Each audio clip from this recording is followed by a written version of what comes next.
রাসূল সাল্লাল্লাহু আলাইহি ওয়াসাল্লাম বলেন ওয়া গুল্লাকাত আবওয়াবু জাহান্নাম, জাহান্নামের দরজাগুলো আমি বন্ধ করে দেই। ওয়া সুলসিলাতিশ শায়াতিন, শয়তানদেরকে আমি বন্ধ করে দেই, শৃঙ্খলাবদ্ধ করি, শিকল দিয়ে বেঁধে ফেলি, যেন তারা কি করে না, অসুস্থ না দেয়। এখন কেউ কেউ প্রশ্ন করে যে তাহলে এই যে খারাপ কাজগুলো রমজান মাসে করে মানুষ, এটি কিভাবে করে? শয়তান তো বন্ধই। আপনার কি ধারণা যে শয়তানি সব করায়? না, আপনি নিজে কিছু করেন, শয়তানি সব করায় না। দুইটা বস্তুর কথা আল্লাহ পাক বলছি, একটা হলো তোমার নফস আর একটা হলো শয়তান।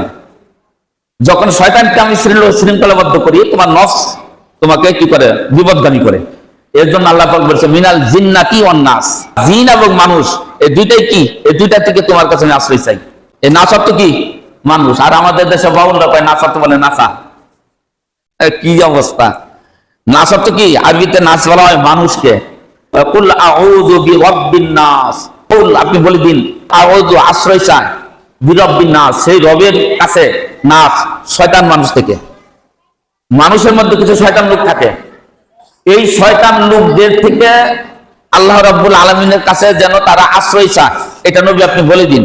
আর আমাদের দেশের বাউলরা অর্থ করছে যে আল্লাহ বলছে কুল আউযু বিরাব্বিন নাস, তুই নাসই। এর জন্য দেখবেন এরা কিছু কবিরাজ আছে, ভণ্ড কবিরাজ, এরা ওই যে জোড়া লাগানোর জন্য কিছু কুফরি কবিরাজি করে, তখন এই যে বলে কুল আউযু বিরাব্বিন নাস, অমুক্তি নাস, মালিকিন নাস, অমুক্তি আমার লেগে নাস। দেখছেন এগুলি লেখে তো কবচ লিখে দেয়, ঝাড় ফুক দেয়, একজন আরেকজনের প্রতি কি হয়, দেওয়ানা হয়। নাউযু বিল্লাহি মিন যালিক। এই নাচ কি নাসা বুঝাইছে আল্লাহ? এই নাচ তো মানুষ বুঝাইছে, মানুষকে বলা হয় নাচ। আল্লাহ রাসূল সাল্লাল্লাহু আলাইহি ওয়াসাল্লাম বললেন ইযা দাখালা শাহরু রমাদান, যখন রমজান মাস তোমাদের সামনে হাজির হয়ে যায়, ওয়া ফুতিহাতিল আবওয়াবুস সামাই, রহমতের আসমানের দরজাগুলো আমি খুলে দেই। ওয়া গুল্লিকাত আবওয়াবু জাহান্নাম, জাহান্নামের দরজাগুলো আমি বন্ধ করে দেই। ওয়া সুলসিলাতিশ শায়াতিন, শয়তানকে আমি শৃঙ্খল দিয়ে বেঁধে ফেলি। আল্লাহ রাসূল সাল্লাল্লাহু আলাইহি ওয়াসাল্লাম বলেন এরপরে কোন ব্যক্তি ওয়ামান সামা রমাদানা ঈমানান ওয়া ইহতিসাবা গুফিরা লাহু মা তাকাদ্দাম মিন যামমি। এক নম্বর হলো কি ঈমানা, ঈমানের সহিত, ঈমানের সহিত যেটা আমার রাখতে হবে, এটা আমার রবের হুকুম, কোনো ত্রুটি করা যাবে না, সিয়ামের হক আদায় করতে হবে। ওয়া ইহতিসাবা, কেউ যদি এই আশায় রমজান সিয়াম পালন করে ঈমান এবং সওয়াবের আশায়, তাহলে আল্লাহ রাসূল বলছে গুফিরা লাহু মা তাকাদ্দামা মিন যামবি। আল্লাহ রাব্বুল আলামিন বলেন তার অতীতের মানে জীবনের অতীতের যত গুনাহ করছে আল্লাহ পাক মাফ করে দেন। এটা হাদিসটি সহিহ বুখারী কিতাবুস সাওমে আসছে। তাহলে রমাদান মাসে যদি আপনি ঈমান এবং ইখলাসের সহিত সিয়ামের হক আদায় করে সিয়াম রাখতে পারেন, আপনাকে আল্লাহ পাক জীবনের গুনাহ খাতাগুলো মাফ করে দিবেন। দুই নম্বর আল্লাহ রাসূল সাল্লাল্লাহু আলাইহি ওয়াসাল্লাম বলেন মান আদরাকা শাহরা রমাদান ওয়া লাম ইগফার লাহু। রাসূলুল্লাহ সাল্লাল্লাহু আলাইহি ওয়াসাল্লাম বললেন আমিন। এবার রাসূলুল্লাহ সাল্লাল্লাহু আলাইহি ওয়াসাল্লাম প্রথম মেম্বার থেকে দ্বিতীয় মেম্বারে তিনি নামলেন, তিনি বললেন আমিন। তৃতীয় মেম্বারে আবার পা রাখলেন, রাসূল কিছুক্ষণ পর বলছেন আমিন। সাহাবারা জিজ্ঞাসা করলেন ইয়া রাসূলুল্লাহ, আপনার খুতবা চলাকালীন আপনি খুতবা দিচ্ছিলেন, কিন্তু হঠাৎ করে খুতবা স্টপ করে দিয়ে আপনি মাঝখান বললেন আমিন। দ্বিতীয়বার কিছুক্ষণ অপেক্ষা করে আবার বললেন আমিন। তৃতীয়বার আপনি আবার প্রশ্ন করার পর, তৃতীয়বার আপনি আবার একটু অবসর নেওয়ার পর বললেন আমিন। তার কারণ কি, তার হাকিকাত কি, তার রহস্য কি? ইয়া রাসূলুল্লাহ, আমাদের জানার ইচ্ছা। আল্লাহ রাসূল সাল্লাল্লাহু আলাইহি ওয়াসাল্লাম বললেন শোনো, আমি যখন প্রথম মেম্বারে দাঁড়ানো ছিলাম, ফেরেশতা কুলের সর্দার, গোটা ফেরেশতাদের সর্দার, তিনি, তার নাম হলো জিবরাইল। তার নাম কি?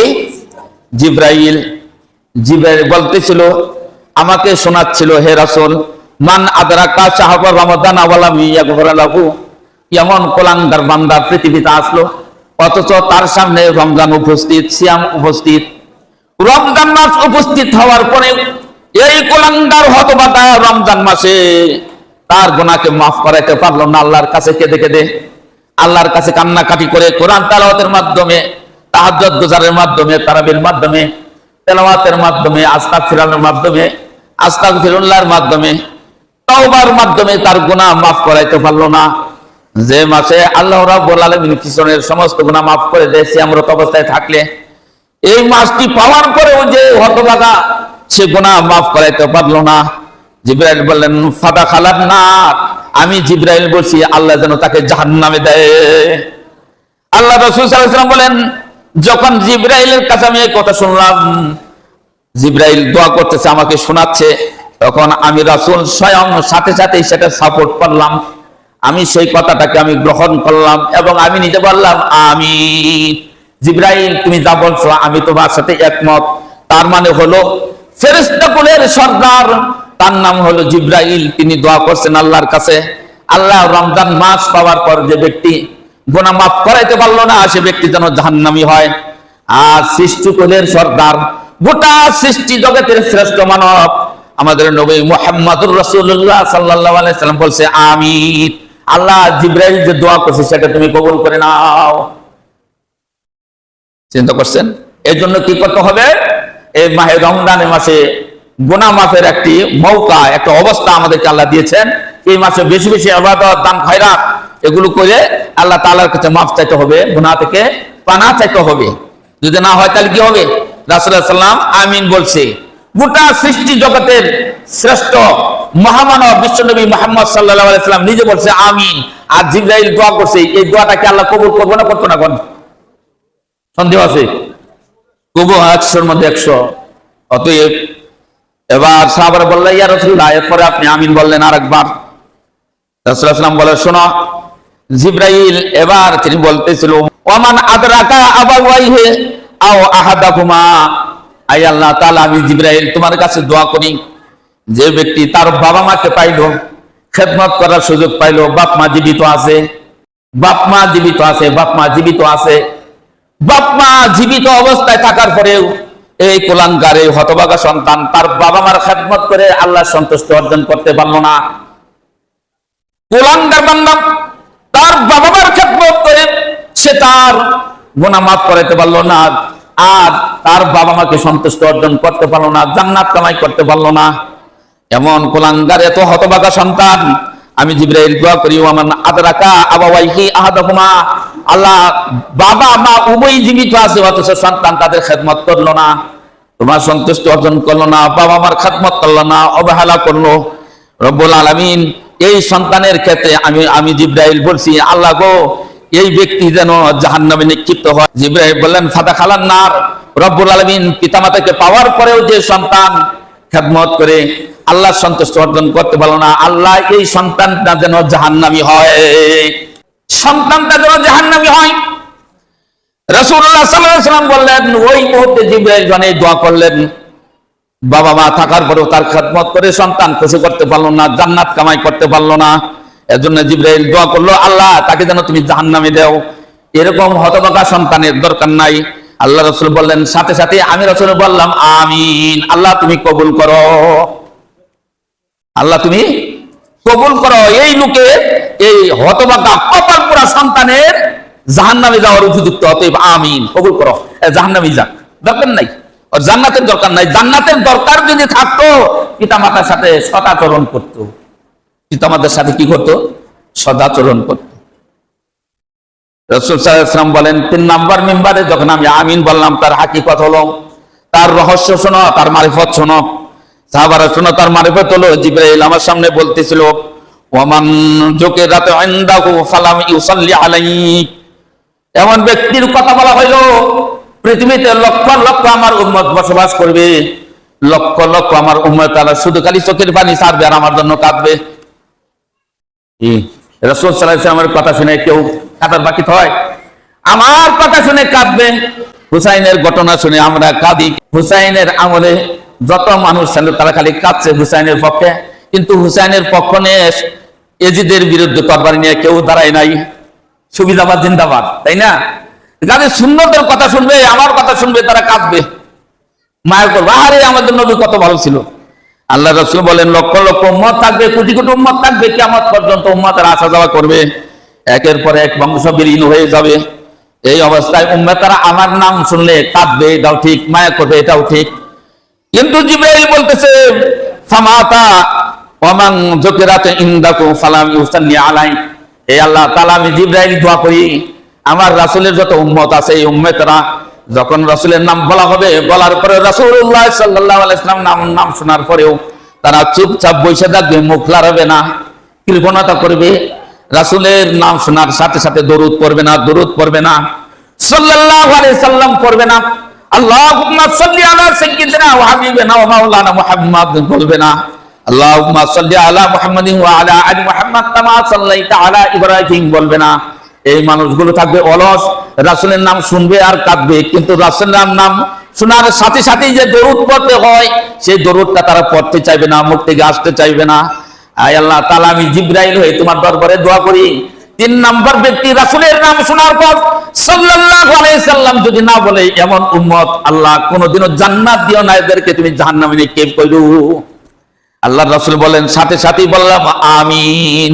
আল্লাহ রাসূল বলেন, জিবরাইল যা বলছে ঠিক বলছে, আমি জিবরাইলের দোয়া শেষে আমিন বলছি। শুনেন, আমরা তো সালাম সালাত দুইটাই ত্যাগ করি। সালাম সালাত কি? সালাম কারে কয়? সালাম তো আসসালামু আলাইকুম না, আর সালাত কারে? আল্লাহুম্মা সাল্লি আলা, এটা কি সালাত সালাম? এই দুইটাই আমরা কি লঙ্ঘন করি। মিশকাতে একটা হাদিস আছে, এক ব্যক্তি রাসূলুল্লাহ সাল্লাল্লাহু আলাইহি ওয়াসাল্লামের কাছে আসছে, আয়েশা কয়, ইয়া রাসূলুল্লাহ, এক ব্যক্তির বাগানের সন্নিকট হলো আমার বাড়ি, বাড়িটা পড়ছে কি আমার প্রতিবেশীর বাগান, এখানে পড়ছে আমার বাড়িটা। এই লোকটাই প্রত্যেকদিন বাগানে 24 ঘন্টা লেবার লাগাই দেয় কাজ করার জন্য, আমার ফ্যামিলি বেরিতে পারে না, অসুবিধা হয়। আল্লাহ রাসূল বললেন, ওই লোকটাকে ডাকো। ডাকানো হলো, বলা হলো, হে অমুক, তুমি তো তোমার যে বাগানটা অমুকের বাড়ির পাশে, ওনার পরিবার কাজকর্ম করতে, ওনার পরিবারের সমস্যা হয়, অতএব তুমি বাগানটা এই ব্যক্তির কাছে বিক্রি করে দাও। রাসূল সাল্লাল্লাহু আলাইহি ওয়াসাল্লাম বলতেছে, এই লোকটাকে কি করো, এই বাগানটা বিক্রি করে দাও এই লোকের কাছে। কইতেছে কি? সাধারণ লোক, স্বয়ং কি রাসূলুল্লাহ সাল্লাল্লাহু আলাইহি ওয়াসাল্লাম বলতেছে। লোকটা বলার সাথে সাথে কয়, না আমি বিক্রি করব না। রাসূলুল্লাহ সাল্লাল্লাহু আলাইহি ওয়াসাল্লাম বললেন, সাহাবী শোনো, তুমি যদি বিক্রি না করো তাহলে তুমি রেওয়াজ করো, ওই বাগানকে এই বাগান রেওয়াজ করো, তোমারটা ছেড়ে দাও আর ওর বাগানটা তুমি নাও, কথাও আমি দিব না, রেওয়াজও করব না। রাসূলুল্লাহ সাল্লাল্লাহু আলাইহি ওয়াসাল্লাম বললেন, তাহলে সাহাবা শোনো, আমি রাসূল ঘোষণা দিলাম, যদি তুমি রেওয়াজ না করো, বিক্রি না করো, তোমার ইখতিয়ার, তুমি যদি এই বাগানটা এই ব্যক্তিকে দান করে দাও, যেহেতু তুমি বিক্রিও করবে না, বদলিও করবে না, তাহলে বাগানটা যদি এই ব্যক্তিকে দান করে দাও, তুমি জান্নাতে যাওয়ার পরে এমন বাগানের মতো বাগান আল্লাহর কাছ থেকে চেয়ে নিব। এরকম তোমার একটা বাগান দেওয়া হবে জান্নাতের মধ্যে, তোমার জন্য একটা বাগান দেওয়া হবে, বাগান, এটা জান্নাতের বাগান, দুনিয়ার কোনো বাগান না। লোকটা বলল না। আল্লাহ রাসূল সাল্লাল্লাহু আলাইহি ওয়াসাল্লাম এই দৃশ্য দেখলেন, অসংখ্য সাহাবারা ওই কথাগুলো শুনলেন, শোনার পর বললেন, ইয়া রাসূলুল্লাহ, এর মতো কপাল পোড়া আর কেউ নাই, যে নাকি জান্নাতের বাগানকে উপেক্ষা করে, জান্নাতের বাগানে নিতে চায় না, দুনিয়ার বাগানকে সে অগ্রাধিকার দেয়। এই লোকের মতো কম বক্ত, এই লোকের মতো কৃপণ মনে হয় পৃথিবীতে আর দ্বিতীয় কেউ নাই। আল্লাহর রাসূল বললেন, সাহাবারা শুনো, তোমরা শুনো, তোমরা বলছো এই ব্যক্তির মতো কম বক্ত, এই ব্যক্তির মতো কৃপণ পৃথিবীতে আর কেউ নাই, তবে আমি রাসূল বলছি, আমার উম্মতের মধ্যে কিছু লোক থাকবে এই ব্যক্তির চেয়েও 1000 গুণের কৃপণ বেশি। সাহাবারা বলে, ইয়া রাসূলুল্লাহ, সেই লোকগুলা কি? আল্লাহ রাসূল সাল্লাল্লাহু আলাইহি ওয়াসাল্লাম বলেন, সেই লোকগুলা হলো, একজন আরেকজনকে দেখলে খালি পাশ কেটে যাবে, একজন আরেকজনকে সালাম দিবে না। যিনি সালাম দেয়, আসসালামু আলাইকুম, আসসালামু আলাইকুম, আর যে নাকি সালামের উত্তর দিলে হয়ে জায়গা, আসি আমি, তুই যে দিস এটার মধ্যে আমি আসি। কিরে ভাই, থমথম কে উঠছে, কেউ কম। আমাদের অবস্থা হলো এই। এছাড়া আরেকটা চিন্তা করে কি জানেন, এই ছেলেটা দাদা একটু বয়স কম, এই ছেলে আমার সালাম দিব, আমি দিব কে?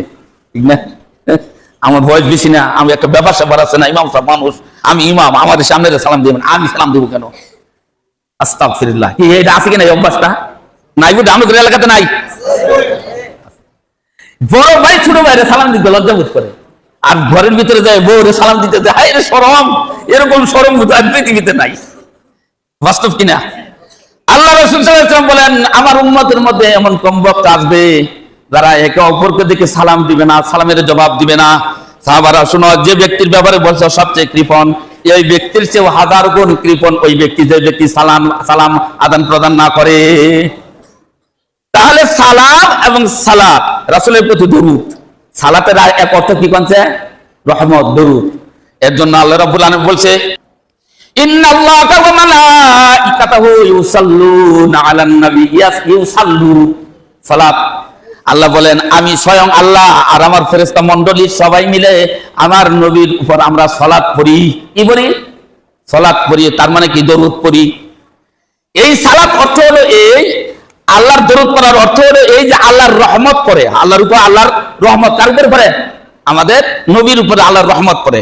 এজন্য আল্লাহ পাক বলছে ইন্নাল্লাহা, নিশ্চয়ই আমি রব্বুল আলামিন স্বয়ং আমি আল্লাহ ওয়া মালাইকাতুহু আমার ফেরেশতা মণ্ডলী ইউসাল্লুনা আলান নবী আমি আমার নবীর প্রতি আমার ফেরেশতা পড়লি আমি সালাত পেশ করি, রহমত কামনা করি। আলান নবী ইয়া আইয়ুহাল্লাযীনা আমানু, হে বিশ্বের ঈমানদাররা শোনো, সাল্লু আলাইহি সাল্লু। দেখছেন সালাত আইছে, সালাম আইছে নাকি? সাল্লু আলাইহি ওয়া সাল্লিমু তাসলিমা। ওই যে তাসলিম সালাম, সুবহানাল্লাহ কোন।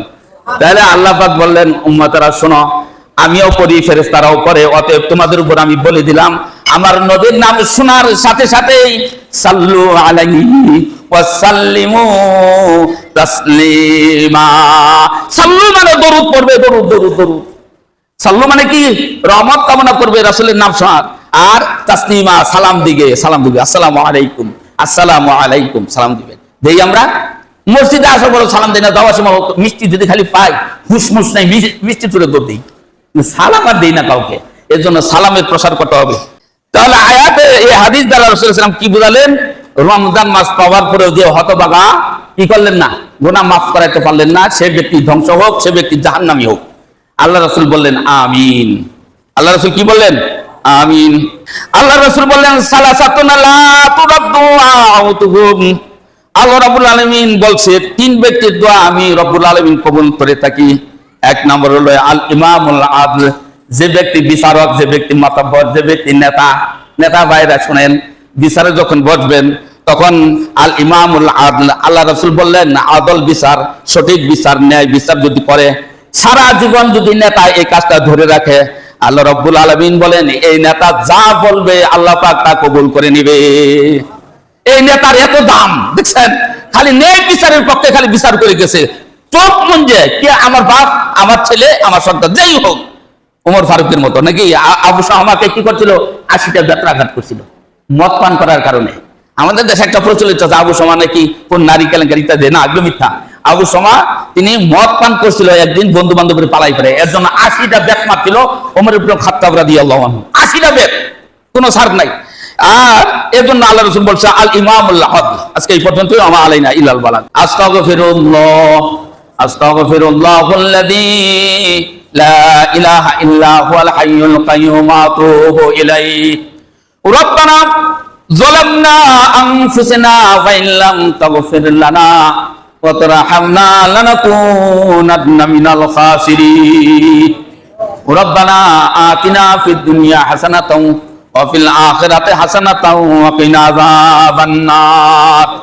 আয় আল্লাহ তাআলা, সারাদিন সিয়ামরত অবস্থায় প্রচন্ড পিপাসার্ত, প্রচন্ড রোদকে উপেক্ষা করে তোমার সন্তুষ্টি অর্জন করার জন্য ক্ষুধার্ত অবস্থায় রয়েছি আমরা। তোমার সন্তুষ্টি অর্জনের জন্য আল্লাহ আমরা যদিও কম বুঝি, কম জ্ঞানী আমরা, রব্বুল আলামিন সত্যিকারের কথা হলো তোমাকে না কিছু না কিছু আমরা ভালোই বাসি। তোমাকে ভালোবাসার কারণে সিয়াম আমরা ভঙ্গ করি নাই। অনাহারের থেকে আজকের এই পবিত্র জুমার দিন উপস্থিত হয়ে খুতবার মাধ্যমে রব্বুল আলামিন, আয় আল্লাহ তাআলা, তোমার দরবারে আমাদের আকুতি জানাই। আমাদের জীবনে যত গুনাহ করছি, গোপনীয় গুনাহ করছি, প্রকাশ্যে গুনাহ করছি, যে গুনাহগুলো প্রকাশ করা সম্ভব নয়, রব্বুল আলামিন তুমি অন্তর্যামী, তুমি সব কিছু জানো। রব্বুল আলামিন গোপনে প্রকাশ্যে শিরিক বিদআত কবিরা সগীরা জীবনে যত গুনাহ করেছি, রব্বুল আলামিন আমাদের সমস্ত গুনাহ খাতাগুলো মাফ করে দাও। রব্বানা ফাগফির লানা যুনুবানা ওয়া কাফির আন্না সাইয়্যাতিনা ওয়া তাওয়াফানা মা'আল আবরার। রব্বুল আলামিন আমাদের কলিজার টুকরা আব্বা আম্মা যাদের হারাইছে এত বড় নিয়ামত, বাড়িতে যাই দি ঘরটা একদম খালি, যে চকির মধ্যে, যে খাটের মধ্যে বাবা থাকতো, মা থাকতো, আজকে সেই চকি খাটটা খালি, ঘরের ভিতরে শূন্যতা মনে হয়, কেউ তো আর ছেলের নাম ধরে ডাকবে না। রব্বুল আলামিন এত বড় নিয়ামত আমরা হারাইছি আল্লাহ। আমরা সন্তান হয়ে সিয়ামরত অবস্থায় অনাহারে তোমার দরবারে আকুতি জানাই। আল্লাহ আমাদের আব্বা আম্মাদেরকে তুমি মাফ করে দাও।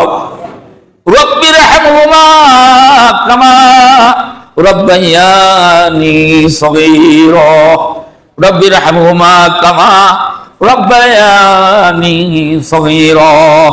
রব্বুল আলামিন যাদের পিতামাতা আছে, মাই রমজানের এই হাদিস শুনলাম রাসূলের কাছ থেকে, পিতামাতা পাওয়ার পরে যে গুনাহ মাফ করাইতে পারলো না, রব্বুল আলামিন সেই ব্যক্তি জাহান্নামে যাক। আল্লাহ গো, তোমার দরবারে দোয়া করে আমাদের পিতামাতা যাদের আছে, যুবকদের পিতামাতা আছে, তাদের খেদমত করে রব্বুল আলামিন গুনাহমুক্ত হয়ে মাসুম, আমাদেরকে মাসুম হিসেবে কবুল করে নাও। রব্বুল আলামিন মসজিদের প্রতিষ্ঠাতা, মসজিদের সভাপতি, সেক্রেটারি, এলাকার গণ্যমান্য সাধারণ মুসল্লি মা বোন, রব্বুল আলামিন এত কষ্ট করে মসজিদের নিয়মিত আসে প্রতি শুক্রবারে, রব্বুল আলামিন তোমাকে মহব্বত করে আসে। আল্লাহ তাদের নিয়তের দিকে খেয়াল করে সামান্য যদি তারা তাসবিহ তাহলিল করে, তার উসিলা করে, রব্বুল আলামিন আমাদের সকলকে তুমি কবুল মঞ্জুর করে নাও। রোগ ব্যাধি থেকে আল্লাহ তুমি আমাদেরকে মুক্ত রাখো। বড় বড় পরীক্ষা থেকে, বড় বড় রোগ থেকে আমাদেরকে শিফা দাও। রব্বুল আলামিন অপমৃত্যু অ্যাক্সিডেন্ট থেকে আমাদেরকে হেফাজত করে গো মাওলা।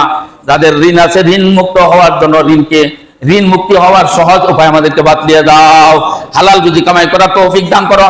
এলাকার অনেক লোক বিদেশে আছে আল্লাহ, রব্বুল আলামিন এই বিদেশের যে ভাইরা আছে তাদেরকে আল্লাহ তুমি হালাল রুজি আয়ের মধ্যে তুমি বরকত বাড়ায় দাও। তাদেরকে রব্বুল আলামিন সুস্থ রাখো। আয় আল্লাহ তাআলা আমাদেরকে 5 ওয়াক্ত সালাত কায়েম করার তৌফিক দান করো। তাকাব্বাল মিন্না ইন্নাকা আনতাস সামিউল আলিম ওয়া তুব আলাইনা ইন্নাকা আনতাত তাওয়াবুর রহিম। সুবহান রাব্বিকা রাব্বিল ইজ্জাতি আম্মা ইয়াসিফুন ওয়া সালামুন আলাল মুরসালিন আলহামদুলিল্লাহি রাব্বিল আলামিন।